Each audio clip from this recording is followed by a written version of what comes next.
L'ordre du jour appelle l'examen des conclusions de la commission mixte paritaire chargée d'élaborer un texte sur les dispositions restant en discussion de la proposition de loi pour renforcer la prévention en santé au travail.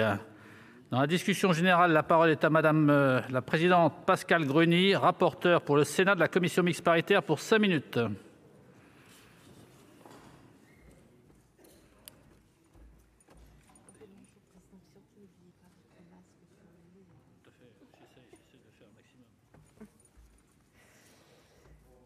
Monsieur le Président, Monsieur le Ministre, mes chers collègues, la commission mixte paritaire est parvenue hier à un texte commun sur la proposition de loi pour renforcer la prévention en santé au travail. Cet accord, qui est le fruit d'échanges nourris avec nos collègues députés Charlotte Parmentier-Lecocq et Carole Grandjean, auteurs du texte et rapporteurs pour l'Assemblée nationale, répond globalement aux attentes et aux préoccupations exprimées par le Sénat. Il devrait nous conduire à adopter une dernière fois en ce qui concerne cette proposition de loi. Le renforcement de la démarche d'évaluation et de prévention des risques professionnels au sein des entreprises est un objectif que nous partageons tous.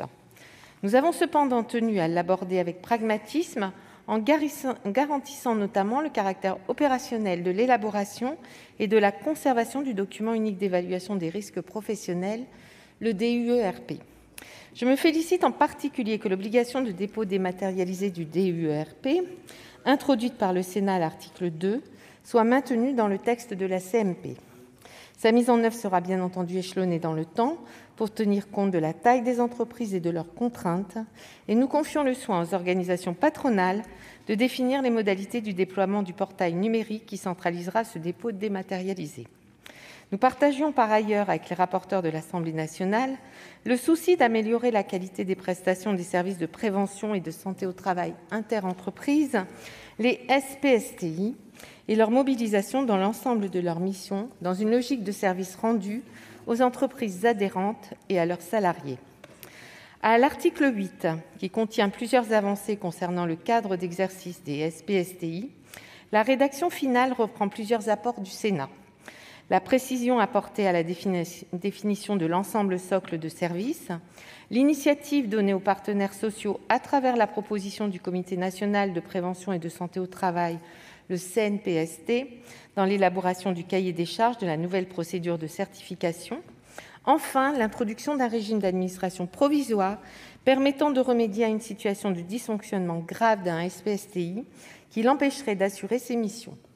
Nous avons également défendu l'application à l'ensemble des SPSTI, à l'article 13, d'une obligation de mise en conformité de leurs systèmes d'information et de leurs outils numériques à des référentiels d'interopérabilité et de sécurité. Concernant la tarification de ces services, le Sénat a introduit à l'article 9 deux modifications importantes. D'une part, l'encadrement du montant des cotisations dans un tunnel, défini par référence au coût moyen national de l'offre socle. D'autre part, le calcul des cotisations en fonction du nombre de personnes suivies, non proratisées en équivalent temps plein. Ces dispositions, qui traduisent les ambitions de l'accord national interprofessionnel, l'ANI, du 9 décembre dernier, en matière de transparence financière des SPSTI, et permettent d'assurer une meilleure équité entre les entreprises, sont reprises dans leur rédaction issue du Sénat. En matière de suivi d'accompagnement des travailleurs vulnérables, le Sénat avait veillé à poursuivre avec un souci d'efficacité et d'opérationnalité l'objectif d'améliorer les outils de maintien dans l'emploi des personnes malades ou handicapées. Le texte de la CMP reprend certaines des améliorations apportées par le Sénat au dispositif de la cellule de prévention de la désinsertion professionnelle qui doit être créée dans chaque SPSTI. La possibilité de mutualiser la cellule ainsi que la fixation dans le contrat pluriannuel d'objectifs et de moyens d'exigences minimales sur sa composition. S'agissant, à l'article 18, du rendez-vous de liaison qui peut être organisé entre un travailleur en arrêt de travail de longue durée et son employeur, nous avons abouti à une rédaction intermédiaire qui rétablit la participation du SPST à ce rendez-vous, ainsi que l'avait prévu l'Assemblée nationale, mais maintient la possibilité introduite par le Sénat que l'employeur le sollicite. En matière de suivi de certains publics particuliers, plusieurs apports du Sénat figurent dans le texte de la CMP. L'expérimentation d'actions de prévention collective destinées aux salariés intérimaires à l'article 17 bis A, les modalités de mise en œuvre du suivi de l'état de santé des salariés du particulier employeur à l'article 17 , ainsi que la possibilité donnée au chef d'entreprise de bénéficier des services du SPSTI auquel son entreprise est affiliée à l'article 17. Je me félicite enfin que nous ayons obtenu à l'article 27 le remplacement d'une habilitation à légiférer par ordonnance afin de fusionner l'ANACT et les ARACT par des dispositions inscrites directement dans la loi. Je vous invite donc aujourd'hui, au nom de la commission mixte paritaire, à adopter cette proposition de loi et je vous remercie. Merci, Madame la rapporteure. La parole est à Monsieur Stéphane Artano, rapporteur pour le Sénat de la commission mixte paritaire, pour 5 minutes.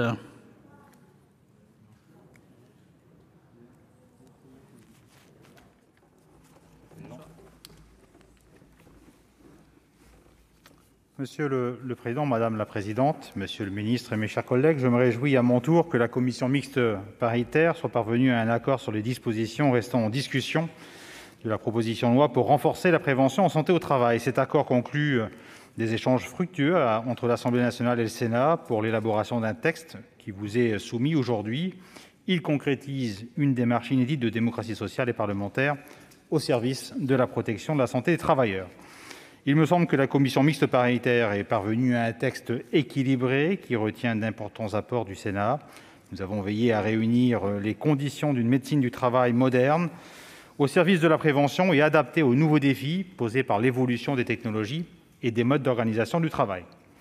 Nous nous sommes accordés avec nos collègues députés sur le fait que l'évaluation des risques professionnels ne devait pas être perçue comme une contrainte administrative subie par les entreprises. Au contraire, les employeurs doivent saisir l'occasion de cette évaluation qui engage leurs responsabilités pour répondre à leur obligation de sécurité à l'égard de leurs salariés. Pour sa diffusion effective dans l'ensemble des entreprises et sa déclinaison en actions de prévention concrètes, cette évaluation doit être adaptée à la réalité du fonctionnement des entreprises. C'est pourquoi le texte issu des travaux de la CMP reprend à l'article 2 les apports du Sénat visant à adapter les modalités de définition du plan d'action de prévention afin que celle-ci soit proportionnée aux enjeux et aux moyens internes des entreprises, notamment les TPE et PME de moins de 50 salariés. Avec ma collègue rapporteure Pascale Gruny, nous avons plaidé pour le décloisonnement de la médecine du travail et de la santé publique, nécessité que nous avions identifiée dès la rédaction de notre rapport d'information sur la santé au travail d'octobre 2019. C'est pourquoi le renforcement à l'article 2 du suivi post-exposition des travailleurs exposés à des risques particuliers, ainsi que l'approfondissement de la coopération entre médecine du travail et médecine de ville, constituent, à mon sens, des avancées significatives qui ont été approuvées par la CMP. Cette coopération renforcée doit se traduire par un meilleur partage d'informations entre professionnels de santé dans un objectif de prévention et de coordination des parcours, que ce soit au travers du dossier médical partagé, du dossier médical en santé au travail ou du recours aux consultations à distance. Décloisonnement ne veut pas dire pour autant uniformisation. Par sa connaissance fine des entreprises, la médecine du travail reste la mieux placée pour assurer le suivi médical des travailleurs. Nous avons ainsi défendu avec ma collègue Pascale Gruny la spécificité de la médecine du travail, dont l'attractivité doit être considérablement renforcée. L'expérimentation introduite par le Sénat à l'article 21 permettant d'étendre le droit de prescription des médecins du travail à 3 régions à titre expérimental constitue un premier pas en ce sens. De nombreux efforts restent à mener pour attirer davantage les étudiants en médecine vers cette spécialité. J'invite à cet égard le Gouvernement à revoir les conditions de stage des externes en médecine pour leur permettre de se familiariser aux enjeux de la médecine du travail. Ils auraient alors une meilleure appréhension de ces sujets lors de leur choix de spécialité pour l'internat. Un médecin généraliste ne pourra pas remplacer un médecin du travail, d'autant que les difficultés de démographie médicale touchent particulièrement ces 2 spécialités. Dans ce contexte, nous considérons que le dispositif de médecins praticiens correspondants constitue un moyen de susciter des vocations chez des médecins généralistes qui seraient tentés en milieu de carrière, par exemple, par un exercice salarié en médecine du travail, même s'il ne résoudra pas lui seul les tensions démographiques que connaissent les services de santé au travail. En outre, la montée en compétences cliniques des infirmiers en santé au travail est une piste prometteuse. Ces professionnels vont prendre une place croissante dans le suivi de la santé des travailleurs et la qualité de leur formation de retraite garantie. Enfin, sur la question plus périphérique, mais non moins importante, de la définition du harcèlement sexuel au travail, à l'article 1er, le texte de la CMP conserve, moyennant un ajustement purement rédactionnel, la modification apportée par le Sénat à l'initiative de nos collègues Laurence Cohen et Laurence Rossignol, qui vise à centrer cette définition sur les faits subis par la victime et non sur l'intention de l'agresseur. C'est donc un texte équilibré répondant à un objectif d'une meilleure prévention en santé au travail de l'ensemble des travailleurs et intégrant des apports significatifs du Sénat que nous vous proposons d'adopter. Je vous en remercie. Merci, monsieur le rapporteur. La parole est à monsieur Laurent Pietraszewski, secrétaire d'État chargé des retraites et de la santé au travail.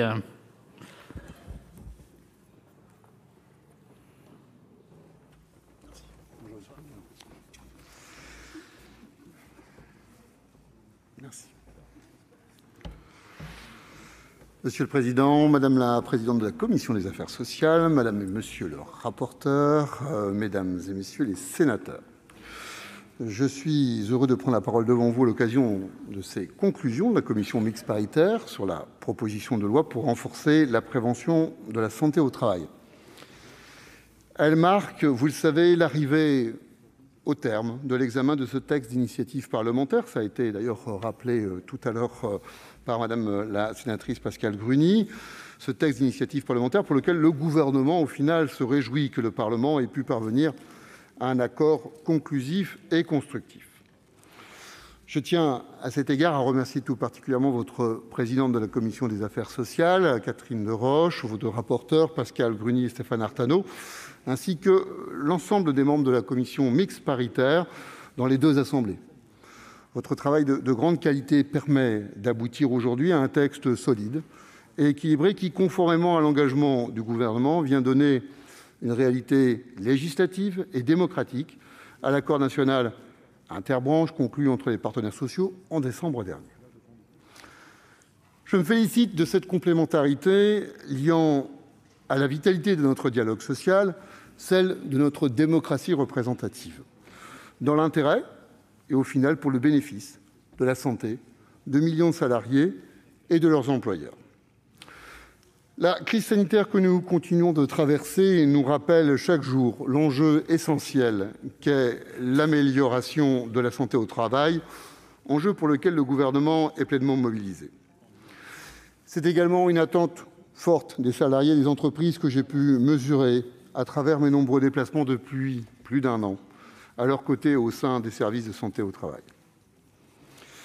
Mesdames et messieurs les sénateurs, je vous le disais, cette proposition de loi contient de très belles avancées que le gouvernement soutient. Alors, je ne rentrerai pas ici dans le détail sur chacune des dispositions, mais j'en résumerai brièvement l'esprit, si vous le permettez, et la teneur. Je souhaite commencer par saluer le compromis trouvé concernant le document unique d'évaluation des risques professionnels. Le sénateur Artano l'a évoqué tout à l'heure, à l'article 2, dans sa rédaction Sénat, qui crée pour les entreprises les obligations proportionnées à leur taille et à leurs moyens, notamment en ce qui concerne les entreprises de moins de 50 salariés. Le dépôt des documents uniques et leur conservation sur un portail numérique géré par les organisations professionnelles est aussi une avancée importante pour sécuriser l'accès à l'information et donc les droits des salariés. Je me souviens d'ailleurs que ce sujet avait été abordé très tôt dans la discussion lors de mon audition par votre commission des affaires sociales par les deux rapporteurs. De même, le gouvernement se félicite de l'accord trouvé entre les deux assemblées sur l'accès au dossier médical partagé et au dossier médical en santé au travail. Je pense aussi aux ajustements qui ont été apportés sur le rendez-vous de liaison qui permettront de renforcer l'efficacité de ce dispositif destiné à anticiper et préparer la reprise d'activité du salarié, à la définition d'un cadre pour la santé au travail des salariés, des particuliers employeurs et des assistants maternels qui permettra de mettre en place, dans le cadre d'un dialogue social de branche, la prise en charge effective de ces publics. Le gouvernement se réjouit aussi tout particulièrement des avancées en matière de lutte contre le harcèlement sexuel. Ça a été rappelé tout à l'heure, fruit du travail conjoint entre vos deux assemblées et d'échanges nourris qui ont eu lieu ici avec deux sénatrices dont vous avez rappelé tout à l'heure l'engagement sur le sujet, monsieur le sénateur Artano. Mesdames et messieurs les sénateurs, pour conclure, et comme j'ai eu l'occasion de le rappeler, le retour d'expérience de la crise du Covid-19 doit nous permettre de construire ensemble un modèle de santé au travail plus proche de l'entreprise et des salariés et plus orienté vers l'accompagnement et le conseil pour la mise en place de mesures de prévention collective. Il est en effet essentiel de moderniser notre système de santé au travail aux fins de l'adapter et de répondre aux enjeux des parcours professionnels que nous vivons aujourd'hui dans notre 21e siècle. Le gouvernement y est prêt, l'ensemble des acteurs y est prêt. C'est donc pour cette raison, dans ce même esprit de consensus qui nous a animés tout au long du débat parlementaire, que je vous invite à suivre les conclusions de la commission mixte paritaire et à voter la proposition de loi pour renforcer la prévention en santé au travail qui vous est soumise aujourd'hui. Je vous remercie. Merci, monsieur le ministre. Dans la suite de la discussion générale, la parole est à monsieur Lévrier pour le groupe RDPI pour 4 minutes.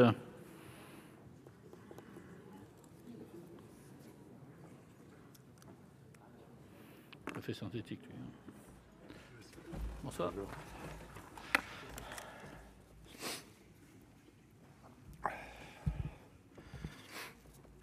Monsieur le Président, Monsieur le Ministre, Madame la Présidente de la Commission des Affaires sociales, Madame et Monsieur les rapporteurs, mes chers collègues, renforcer la prévention au sein des entreprises et décloisonner la santé publique et la santé au travail, améliorer la qualité du service rendu par les SPST, renforcer l'accompagnement de certains publics, notamment vulnérables, et lutter contre la désinsertion professionnelle, ou encore réorganiser la gouvernance de la santé au travail, que celle-ci soit interne ou SPST, ou concerne le pilotage national et territorial de celle-ci. Voici les 4 grands axes de ce texte, fruit d'un long processus de démocratie sociale et parlementaire. Mes chers collègues, notre mission était de veiller à ce que la transcription de l'accord national interprofessionnel du 9 décembre dernier dans la loi respecte aussi bien son contenu que son équilibre. Aussi, je me réjouis que la commission mixte paritaire ait trouvé hier un accord sur les dispositions restant en discussion de la proposition de loi visant à renforcer la prévention en santé au travail, initiée par mesdames les députées LaREM, Charlotte Parmentier-Lecocq et Carole Grandjean. Les travaux issus de l'examen du Sénat ne remettant pas en cause la philosophie même du texte, une CMP conclusive était souhaitée par l'ensemble des rapporteurs et rapporteuses. Et c'est dans ce sens que les modifications ont été apportées. Je pense notamment à l'adaptation pour les entreprises de moins de 50 salariés des actions de prévention et de protection découlant du document unique d'évaluation et de prévention des risques professionnels. En gardant la possibilité de réaliser une consultation à distance, sans pour autant utiliser le terme de téléconsultation inadéquate, ou encore en donnant la possibilité au médecin du travail de ne pas être l'unique animateur et coordinateur de la cellule pluridisciplinaire de prévention de la désinsertion professionnelle, la CMP a tenu compte des modifications que nous avions portées en séance. Le texte définitif retient également l'expérimentation d'actions de prévention collective destinées aux salariés intérimaires et la possibilité, pour un chef d'entreprise, de bénéficier du suivi médical assuré par le service de prévention et de santé au travail. Enfin, nous sommes satisfaits que plusieurs des modifications que nous avions portées en séance aient été conservées, telles que permettre la mutualisation des services de santé au travail pour les travailleurs ayant une pluralité d'employeurs, à l'article 17 bis, ou encore les précisions concernant les infirmières de santé au travail exerçant leur mission au sein du service de santé des gens de mer, à l'article 23. Une fois de plus, nous pouvons nous féliciter d'un bicamérisme équilibré où chaque chambre a pu faire valoir son point de vue afin d'enrichir le texte de manière constructive. Bien évidemment, compte tenu de l'importance de ce texte et de la construction du compromis positif réalisé entre Sénat et Assemblée nationale, nous voterons les conclusions de la commission mixte paritaire. Merci, chers collègues. Dans la suite de la discussion, la parole est à Madame Apoursopoli pour le groupe CRCE pour 4 minutes.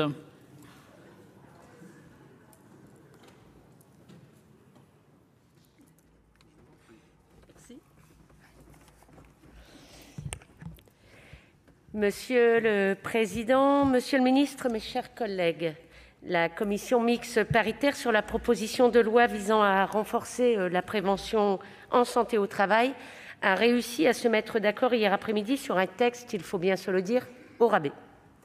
Alors que les organisations syndicales et les associations plaidaient en faveur d'une loi qui fasse de la prévention des risques professionnels une priorité, qui garantisse un accès rapide et de qualité aux services de santé au travail et qui favorise le maintien dans l'emploi des salariés vulnérables, le compte n'y est pas. Bien au contraire, le texte renvoie la responsabilité de la santé et de la sécurité sur chaque salarié avec la création du passeport prévention. La proposition de loi remet en cause la visite de pré-reprise en court-circuitant le médecin du travail avec les fameux rendez-vous de liaison. Le Gouvernement tente d'effacer le lien de subordination entre les salariés et l'employeur. Seuls les médecins du travail ont la formation et l'indépendance pour connaître des raisons personnelles et médicales qui conduisent les salariés à arrêter de travailler. Alors que l'accès à la médecine du travail demeure toujours aussi compliqué sur les territoires, le Gouvernement préfère créer des médecins praticiens correspondants et déléguer les fonctions aux infirmières et infirmiers plutôt que de revaloriser les métiers et augmenter les salaires. L'expérimentation du droit de prescription des médecins du travail est une revendication des praticiens. C'est une avancée, mais ce n'est pas suffisant pour créer une dynamique sur une filière délaissée depuis des années. La commission mixte paritaire a conservé la proposition du Sénat de créer un portail numérique pour archiver le document unique d'évaluation des risques. Nous étions intervenus contre cet archivage géré par les seules organisations patronales, sans aucune garantie de sécurité pour les données de santé numérisées. La traçabilité des expositions aux risques professionnels doit relever d'un organisme public indépendant comme les CARSAT ou les DIRECT. La seule modification positive concerne l'adoption de l'amendement du groupe CRCE porté par ma collègue Laurence Cohen, qui revenait sur la définition pénale du harcèlement. Les organisations féministes nous avaient interpellés pour maintenir une définition du harcèlement qui permette aux victimes d'obtenir réparation au prud'homme indistinctement de la procédure devant la juridiction pénale. Concernant la majorité des problématiques de santé au travail, les questions demeurent sans réponse. Les salariés devront donc encore patienter avant de pouvoir bénéficier d'une politique de prévention primaire des risques professionnels qui prenne en compte la pénibilité des postes et l'usure professionnelle. Les millions de salariés en télétravail devront encore patienter pour bénéficier d'un encadrement de l'organisation du travail qui prévoit la prise en charge intégrale des frais liés au travail à distance, par exemple. Pour finir, nous pensons que les CHSCT étaient l'instance indispensable qui permettait d'avoir de véritables alertes et suivis sur la prévention et la santé au travail. Nous regrettons leur disparition.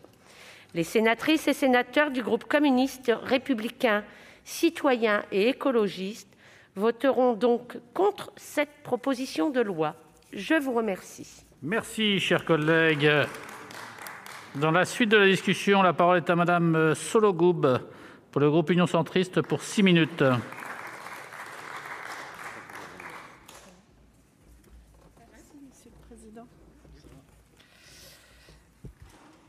Monsieur le ministre, mesdames et messieurs les rapporteurs, mes chers collègues, la proposition de loi visant à renforcer la prévention en santé au travail n'est pas un texte à destination exclusive des professionnels des ressources humaines.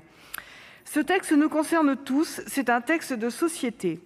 La santé au travail, dans sa dimension de réparation comme dans sa dimension de prévention, est un enjeu essentiel, confronté à des défis majeurs. Elle ne doit pas rester en dessous des radars. La pénurie de professionnels de santé, la crise sanitaire inédite, le développement d'autres méthodes de travail comme le télétravail, les reconversions professionnelles, mais aussi la très grande hétérogénéité du monde de l'entreprise et de l'offre des services de santé au travail ont amené les partenaires sociaux à travailler conjointement à ces sujets. Ils ont conclu le 9 décembre dernier un accord national interprofessionnel qui s'appuie sur de récents travaux parlementaires, en particulier ceux de nos collègues Pascale Gruny et Stéphane Artano, rapporteurs. Le texte législatif qui en a découlé a été adopté par l'Assemblée nationale le 17 février dernier, modifié par le Sénat le 6 juillet. La difficulté pour la commission mixte paritaire qui s'est réunie hier ne fut pas de trouver un consensus sur les 38 articles restant en discussion. La volonté conjointe d'aboutir était là, les sujets maîtrisés et approfondis, les apports des deux chambres furent pris en compte dans une synthèse heureusement conclusive. Non, la difficulté, je pense, fut pour nous de regarder constamment comme objectif de produire un texte utile, opérationnel, adapté. Que la culture de la prévention du risque puisse ainsi diffuser, y compris au sein des très petites entreprises, ne pas y être vécue comme punitive, et d'autant moins lorsque se profile dans certains secteurs une réelle pénurie de main-d'œuvre. La commission mixte paritaire a donc validé, à la majorité parfois, à l'unanimité souvent, 32 propositions qui proposent en particulier de considérer pour le harcèlement sexuel au travail les faits subis par la victime indépendamment de l'intention de l'agresseur, de permettre aux entreprises de moins de 50 salariés de définir une liste d'actions de prévention des risques et de protection dans leur document unique d'évaluation des risques professionnels sans formalisme supplémentaire, de déployer un portail numérique d'archivage des DUERP selon des modalités et délais à définir, de prévoir un suivi post-exposition pour les travailleurs ayant fait l'objet d'une exposition à des risques particuliers, de ne pas complexifier les procédures d'agrément des services de prévention et de santé au travail, d'organiser l'accès réciproque et circonscrit à des données contenues dans le dossier médical partagé et dossier médical en santé au travail, toujours en veillant au strict respect du secret médical et au recueil du consentement libre et éclairé du salarié, de donner la possibilité aux médecins du travail de déléguer l'animation et la coordination de la cellule de prévention de la désinsertion professionnelle à un membre de l'équipe pluridisciplinaire qui agit sous sa responsabilité, de clarifier la terminologie employée dans le cadre du suivi individuel du travailleur et parler plutôt de consultation ou entretien à distance plutôt que de téléconsultation relevant de la télémédecine au sens du Code de la santé publique, d'instaurer une visite médicale de mi-carrière, de préciser les complémentarités entre suivi de santé en ville et au travail, les deux spécialités médicales connaissant la même situation de pénurie, le médecin d'aptitude restant bien le médecin du travail, spécialiste irremplaçable, de confirmer qu'une formation spécifique doit être dispensée avant 2023 aux futurs infirmiers de santé au travail, qui occupent un rôle de plus en plus central au sein des services de santé au travail, de prévoir que les médecins du travail puissent déléguer l'animation et la coordination de l'équipe pluridisciplinaire, mais toujours sous leur responsabilité. Mes chers collègues, en conclusion de ces travaux, je souhaite également souligner l'intérêt qui a été porté, au-delà des salariés, aux chefs d'entreprise, qui, notamment dans les TPE-PME, sont exposés aux risques professionnels dans des conditions souvent très proches de celles de leurs salariés. C'est donc une belle avancée que leur soit reconnue la possibilité d'accéder à un suivi en santé au travail similaire à celui dont bénéficient ces derniers. Le Sénat leur a ouvert cette voie, même si ce n'est pas à titre gratuit. Je souhaite enfin redire combien fut difficile l'exercice d'organiser la montée en puissance de la prévention en santé au travail partout et pour tous, sans alourdir la charge de travail de ces professionnels de santé de plus en plus rares. Nous avons refusé d'acter le déclin d'une spécialité médicale à part entière, préférant espérer en des mesures qui la rendraient plus attractive.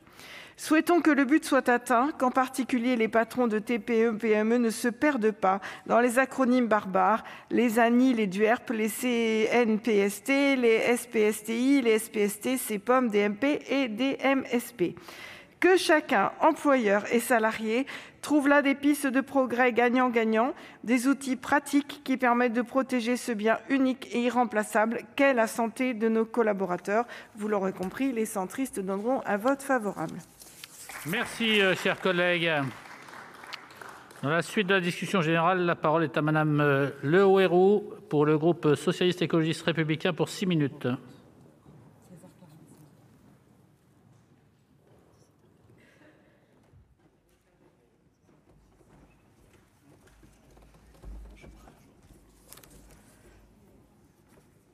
Monsieur le président, monsieur le ministre, monsieur et madame les rapporteurs, chers collègues, la proposition de loi qui nous réunit aujourd'hui est la transposition d'un accord national interprofessionnel en proposition de loi examinée par le Parlement pour renforcer la prévention au travail, la prévention en santé au travail.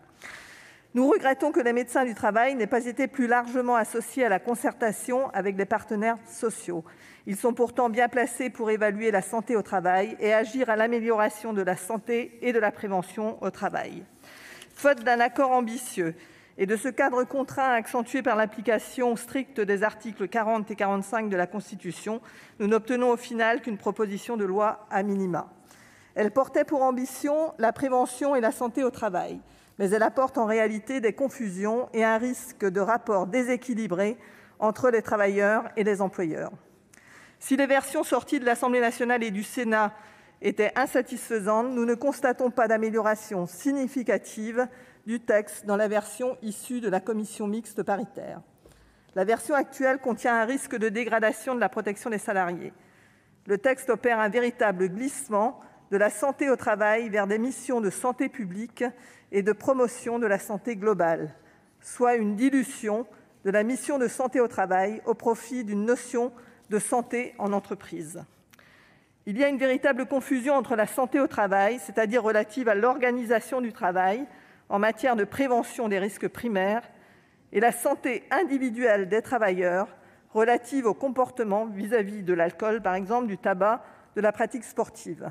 Pour autant, la version issue de la CMP supprime la disposition introduite par le Sénat précisant que le personnel de santé au travail contribue à la sensibilisation aux violences conjugales ou sexuelles. Le rapprochement entre la vie professionnelle et personnelle des salariés, voulu dans ce texte, ne s'applique pas dans le cas des violences intrafamiliales. Grande cause du quinquennat, pourtant, nous regrettons très fortement que ce sujet soit passé à la trappe de la CMP. La présente proposition de loi présente un risque pour les travailleurs en organisant la déresponsabilisation de l'employeur en matière de sécurité et de protection de la santé des salariés. L'instauration d'un passeport prévention à l'article 3 peut être perçue en réalité comme un permis autorisant les employeurs à se dégager de leurs responsabilités en matière de sécurité au motif qu'un travailleur a été préalablement informé et formé.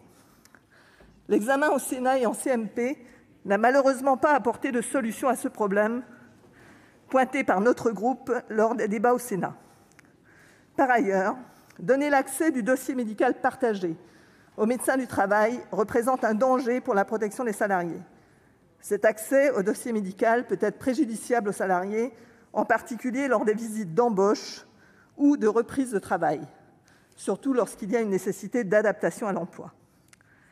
La proposition de loi n'apporte aucune solution au principal problème relatif à la médecine du travail qui nous inquiète tous et qui continuera de nous inquiéter. Je veux parler de la pénurie des médecins du travail. Pour faire face à cette pénurie, il est proposé de recourir aux médecins correspondants. Cette solution n'est pas une solution dans le contexte de désertification médicale que connaît actuellement notre pays. De même, ces médecins correspondants, même avec 2 années de formation complémentaire, ne pourront pas faire de prévention en entreprise. Or, c'est pourtant le rôle essentiel du médecin du travail. Toutefois, les discussions entre les députés, les sénateurs et le gouvernement ont permis quelques évolutions positives du texte.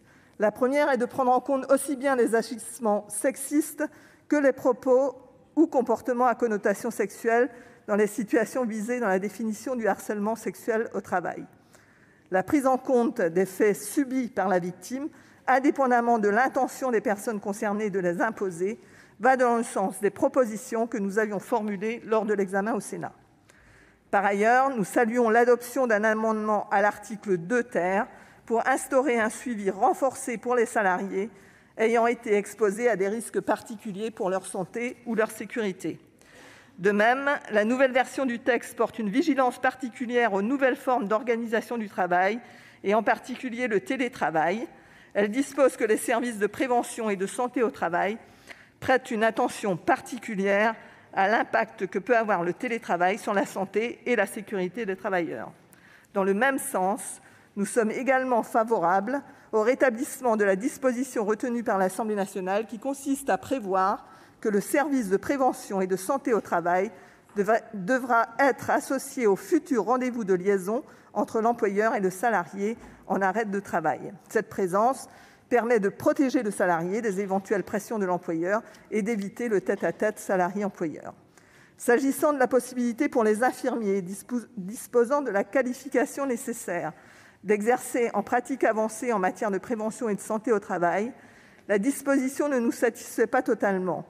Si elle permet en effet de protéger les infirmiers qui exercent sous la responsabilité du médecin du travail, elle les empêche le plein exercice de la pratique avancée et risque de dévaloriser in fine le métier d'infirmier et cette spécialisation.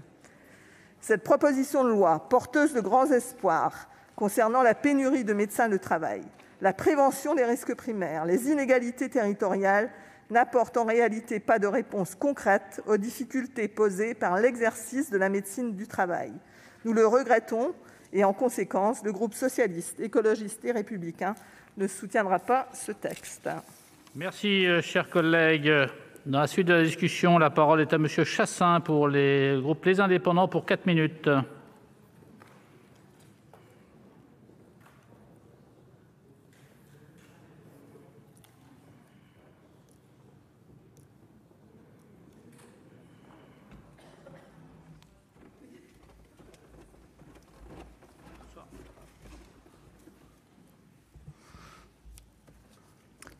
Monsieur le Président, Monsieur le Ministre, Madame la Présidente de la Commission, Madame, Monsieur le rapporteur, chers collègues. Notre Assemblée examine à présent les conclusions de la CMP sur les dispositions de la proposition de loi pour renforcer la prévention en santé au travail.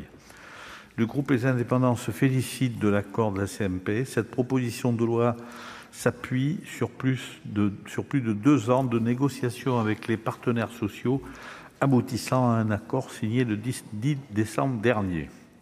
La CMP a approuvé un certain nombre d'avancées apportées par le Sénat en première lecture. Et donc je félicite Madame et Monsieur le rapporteur pour leur travail permettant d'améliorer le texte. Je soutiens les mesures adoptées visant à adapter les actions de prévention aux entreprises de moins de 50 salariés, ainsi que le dépôt du document unique d'évaluation de prévention des risques professionnels sur un portail numérique pour garantir sa conservation. Je suis favorable à la valorisation du rôle du médecin du travail à travers l'expérimentation d'une extension de leur pouvoir de prescription dans les limites des missions de prévention. Dans le cadre de la crise sanitaire, les médecins du travail ont déjà la possibilité de prescrire des arrêts de travail. Le texte étend cette possibilité à la prescription des soins ou des examens nécessaires à la prévention de l'altération de l'état de santé des salariés. Autre avancée importante retenue par la CMP, les salariés intérimaires pourront bénéficier d'actions de prévention collective. Près de 3 millions de salariés verront ainsi leur accès à la santé renforcé. Le texte conforte par ailleurs le suivi de l'état de santé des salariés, des particuliers employeurs et des chefs d'entreprise qui pourront bénéficier du suivi assuré par le service de prévention de santé du travail auquel adhère leur entreprise. Les récentes enquêtes réalisées auprès des dirigeants de TPE et PME témoignent d'une forte détérioration de leur état de santé en raison de la crise sanitaire, avec des risques particulièrement élevés de burn-out. La proposition de loi améliore la coordination entre la médecine du travail et la médecine de ville et favorise la délégation de compétences aux infirmiers en pratique avancée sous la responsabilité du médecin. La création de médecins correspondants qui pourront se former en médecine du travail contribueront à renforcer les effectifs du médecin du travail dans les territoires sous-dotés. Dans ces territoires, la tendance à la désertification médicale risque de s'aggraver dans les années à venir avec le non-renouvellement des départs en retraite. Près de 60% de médecins du travail ont plus de 55 ans actuellement. Il est donc essentiel d'organiser une plus grande fluidité des parcours entre la médecine de ville et la médecine du travail et de valoriser cette profession. Ce texte propose des avancées. La Commission des affaires sociales du Sénat y a largement contribué et notre groupe se félicite du travail collégial avec l'Assemblée nationale dans le cadre de la CMP. Notre groupe est favorable à cette réforme, largement partagée avec les partenaires sociaux. Nous voterons donc en faveur des conclusions de la CMP. Merci. Merci, cher collègue. Dans la suite de la discussion, la parole est à Madame Poncet-Monge pour le groupe Écologiste Solidarité Territoire pour 4 minutes.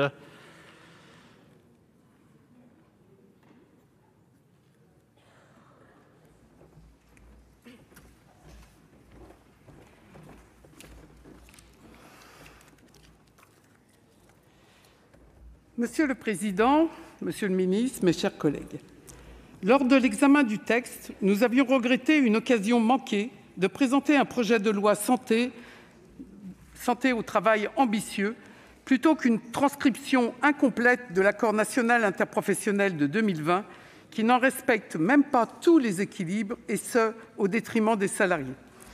Non seulement le texte n'est pas à la hauteur des enjeux, mais il poursuit la démédicalisation de la santé au travail.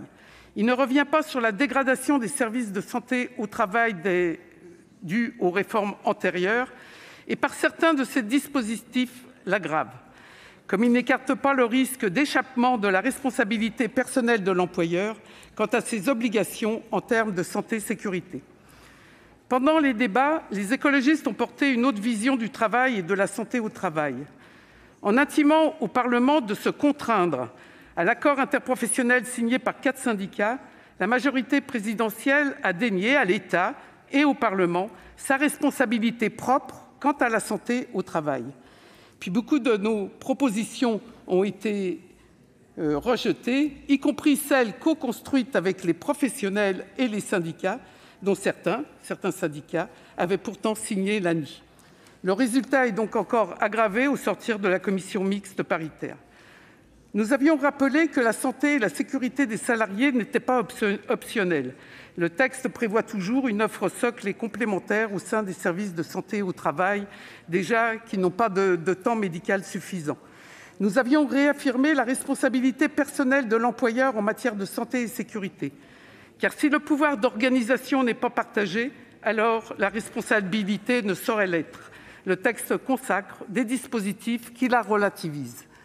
Nous voulions mettre en lumière les risques psychosociaux, deuxième cause d'arrêt de travail en mai 2020. Le texte ne saisit pas l'occasion d'en faire progresser la prise en compte. Nous avions défendu les droits des salariés et de leurs instances, notamment en portant l'avis du CSE dans le DUERP, comme de protection des données personnelles de santé. Le texte confirme l'accès au dossier médical partagé aux professionnels des SPCST et balaye le renforcement du consentement du salarié, pourtant adopté en commission au Sénat. Nous avions combattu les dispositifs actant l'effacement des médecins du travail et dépréciant leur spécialité. Le texte prévoit le recours à des médecins de ville correspondants pour le suivi des salariés. La CMP a rétabli, et cela est très grave, nous comptons le souligner, a rétabli la possibilité pour le médecin du travail de déléguer l'animation et la coordination de l'équipe pluridisciplinaire, supprimée en commission au Sénat. Et enfin, nous avions proposé un grade de Master 2 pour le diplôme d'infirmier en santé au travail et son statut de salarié protégé. Le texte recule, supprimant la mention même d'une formation universitaire dédiée. Maigre consolation dans cet exercice décidément préoccupant pour quiconque est attaché à la santé au travail. Le seul amendement que nous avions fait adopter en commission sociale au Sénat, à savoir le remplacement dans le code du travail de la notion de qualité de vie au travail par celle de la qualité de vie et des conditions de travail, a été maintenu. Les écologistes, donc, vous l'avez compris, voteront contre et réaffirment la nécessité d'une réforme ambitieuse de la santé au travail. Merci, chers collègues. Dans la suite de la discussion, la parole est à M. Billac pour le groupe RDSE pour 4 minutes.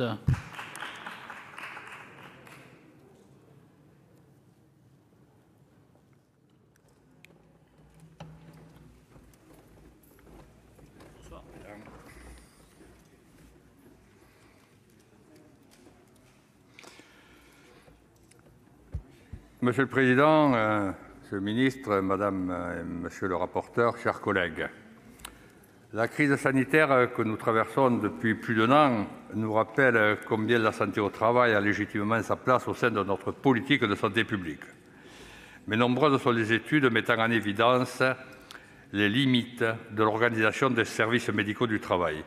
Je pense notamment au rapport d'information publié il y a 2 ans déjà par les 2 rapporteurs, Pascale Gruny et Stéphane Artano, que je salue.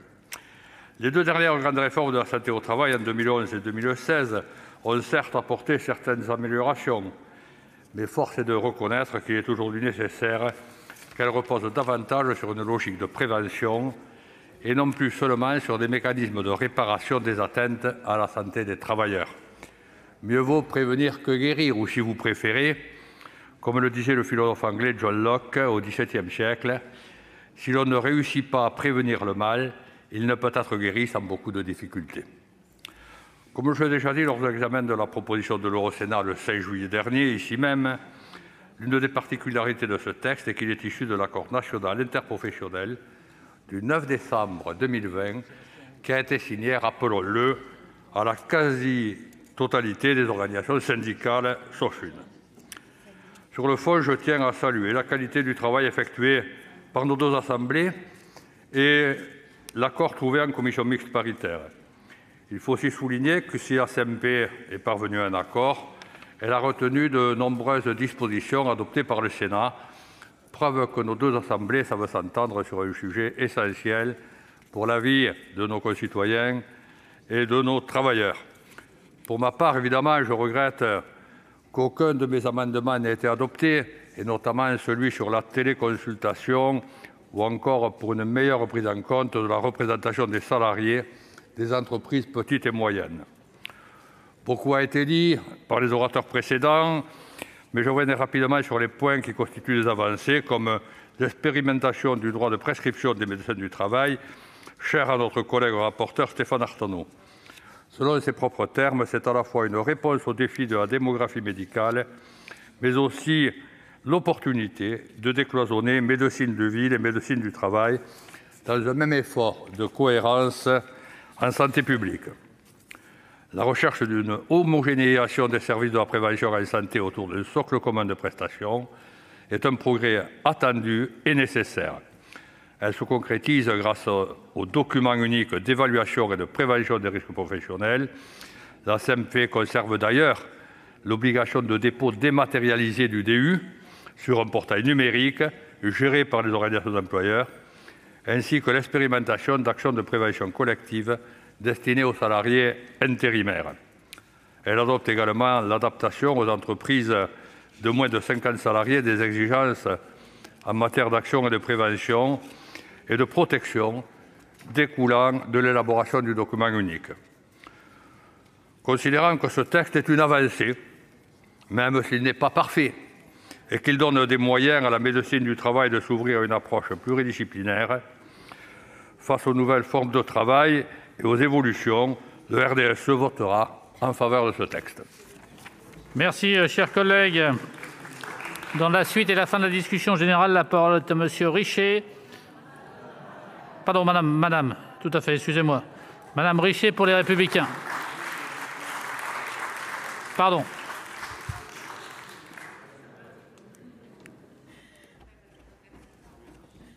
Merci, monsieur. C'est pas grave. Non. Monsieur le Président, Monsieur le Ministre, Madame la Présidente de la Commission, Madame la rapporteure, Monsieur le rapporteur, mes chers collègues, nous achevons cet après-midi l'examen d'un texte dont le mûrissement a été long, sans doute davantage qu'à l'accoutumée. La proposition de loi que nous nous apprêtons à adopter définitivement est en effet le fruit de riches mois de travail, d'abord syndical, puis parlementaire. Pour répondre aux défis actuels en matière de santé au travail, les partenaires sociaux sont parvenus à un accord national interprofessionnel le 9 décembre dernier. Puis, dans un format peu commun, le Parlement a été saisi de ce texte d'origine syndicale. L'exercice n'est pas toujours simple. Sans rien renier de notre pouvoir souverain de voter la loi, il nous a fallu trouver un équilibre qui respecte la volonté des organisations professionnelles. Je crois que nous y sommes arrivés et je tiens à saluer à cette tribune avec force le travail de fond accompli par nos deux rapporteurs, Pascale Gruny et Stéphane Artano. Le texte qui entrera bientôt dans le marbre de notre droit apporte des réponses circonstanciées à des problèmes que la crise sanitaire a contribué à mettre en lumière. En renforçant la prévention dans le milieu professionnel, les entreprises seront demain plus à même de détecter en amont des pathologies qui nécessitent une prise en charge rapide. Il convenait pour cela de muscler certains dispositifs, d'en rationaliser d'autres, voire d'en créer de nouveaux. C'est ainsi que le document unique d'évaluation des risques professionnels, DUERP, deviendra bientôt la pierre angulaire, la référence stratégique permettant de recenser les risques internes à l'entreprise et les actions que celle-ci doit mettre en œuvre pour y pallier. Avec cette loi, la médecine du travail et médecine de ville seront un peu moins cloisonnées, un peu plus complémentaires, grâce notamment à l'ouverture facilitée des accès entre dossier médical partagé et dossier médical en santé au travail. Je tiens à souligner également le travail de rationalisation souhaité par l'ANI et inscrit dans la loi dans les différentes offres de services proposées par les services de prévention et de soutien au travail. Les critiques sur l'hétérogénéité de ces offres étaient récurrentes et je crois que la procédure de certification que nous allons voter permettra d'y mettre bon ordre, de même que la distinction entre offre socle et offre complémentaire. Enfin, cette proposition de loi va permettre à de nouveaux publics, comme les personnes en situation de handicap, de bénéficier d'une couverture préventive complète, ce qui n'est au fond qu'une mesure de bon sens. Mes chers collègues, le dialogue parlementaire a porté ses fruits et je me réjouis du maintien dans le texte élaboré par la commission mixte paritaire de nombreuses dispositions introduites à l'initiative de notre Assemblée. C'est le cas tout d'abord concernant l'équilibre trouvé entre la nécessaire exigence de prévention de la santé au travail et la volonté de ne pas alourdir les contraintes pesant sur les très petites entreprises. Notre commission des affaires sociales a ainsi prévu que les entreprises de moins de 50 salariés pourraient définir leurs actions de prévention sans se voir imposer le formalisme d'un programme annuel de prévention.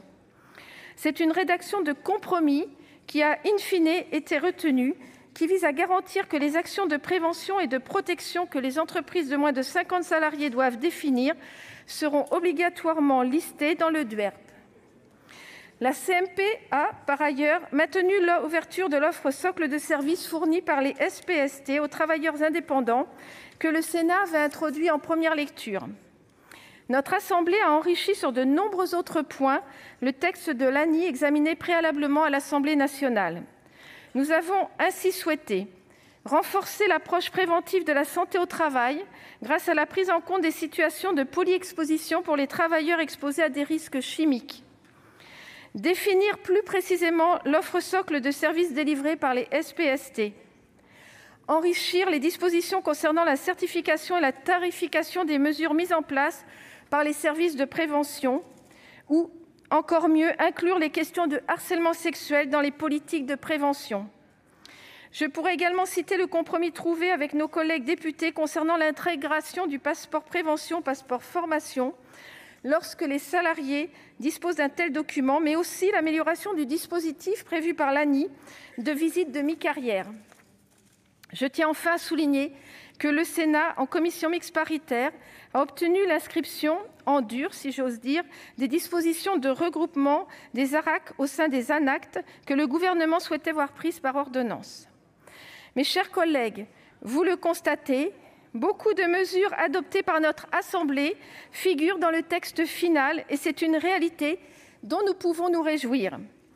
Dans l'intérêt des salariés et des entreprises, je souhaite donc que les dispositions réglementaires puissent être prises rapidement afin d'assurer une couverture préventive optimale à tous les employés de notre pays. Ce texte est une belle réalisation de ce que la démocratie sociale peut produire. Et c'est bien naturellement que le groupe LR le votera. Je vous remercie. Merci Madame Richet. Merci bien. La discussion générale est close. Je rappelle qu'en application de l'article 42, alinéa 12 du règlement, aucun amendement n'est recevable sauf accord du Gouvernement. Le Sénat étant appelé à se prononcer avant l'Assemblée nationale, il statue sur les éventuels amendements, puis par un seul vote sur l'ensemble du texte. Nous passons à la présentation des amendements du Gouvernement. Monsieur le ministre, merci, Monsieur le Président. Mesdames, Messieurs les sénateurs, ce sera relativement court, si vous le permettez, Monsieur le Président. Je simplement préciserai que les 3 amendements qui vous sont proposés ici sont à simple portée rédactionnelle aux articles 5, 9 et 12, et je vous invite à les voter. Merci. Monsieur le rapporteur. Oui, il s'agit simplement d'amendements de pure coordination logistique, donc avis favorable d'ensemble. Merci. Donc, je vais mettre aux voix l'ensemble de la proposition de loi dans la rédaction résultant du texte élaboré par la commission mixte paritaire, modifié par les amendements précédemment adoptés par le Sénat. Je fais voter d'abord sur les amendements. Sur le premier amendement, l'amendement 1, avec un avis favorable de la commission, qui est pour, qui est contre, qui s'abstient, il est adopté. Même vote pour le 2, même vote, il est adopté. Même vote pour le 3, il est adopté. Donc je mets aux voix l'ensemble de la proposition de loi dans la rédaction résultant du texte élaboré par la commission mixte paritaire, modifié par les amendements du Gouvernement. Qui est pour? Qui est contre? Qui s'abstient? Il est adopté. La proposition de loi est adoptée.